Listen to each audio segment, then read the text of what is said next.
Uy, Brad! Mahilig ka ba sa mga gapi at beta? Hindi. Ah, okay. Di joke lang. Bakit? Meron ka nun? Oo, Brad. Marami ako nun sa bahay. Tara, sama ka. Ipapakita ko sa'yo. Ano nga pala yung beta tsaka gapi? Ha? Di mo yun alam? Hindi eh. Tao ba yun? Hindi. Bagay? Hindi din. Hayop? Oo. Nasa land? Hindi. Nasa air? Hindi. Apat ang paa? Hindi. Iisang paa? Hindi. Nasasakyan ba to?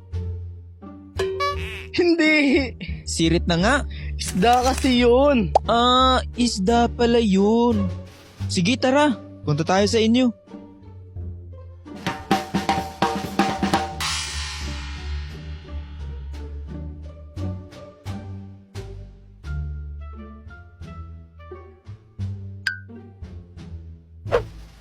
Welcome sa aking isdaan.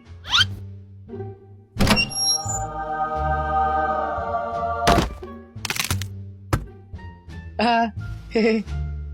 Automatic kasi yan, kaya ganyan. Anyways, ito nga pala yung inaalagaan kong isda. Meron ako ditong gapi, balloon molly, glow tetra, at beta. Ano ba itsura ng beta? Pwede ko bang makita?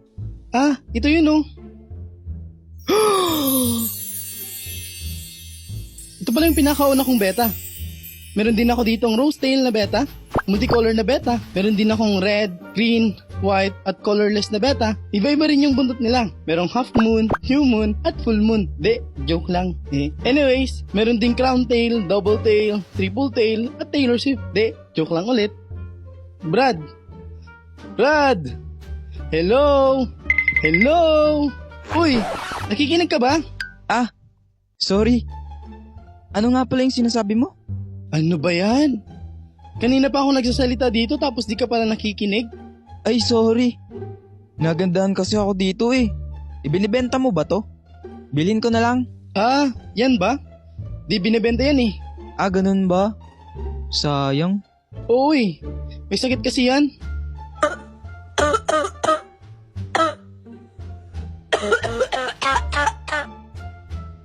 Pero, gusto mo ba talaga yan? Sa'yo na lang. Uy, talaga ba?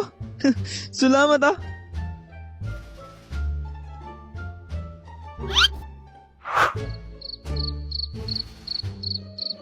Ay, gabi na pala. Salamat sa tour ah. At sa binigay mo na beta. Promise, aalagaan ko to ng mabuti. Sige, ingat sila sa'yo sa pag-uwi mo ah.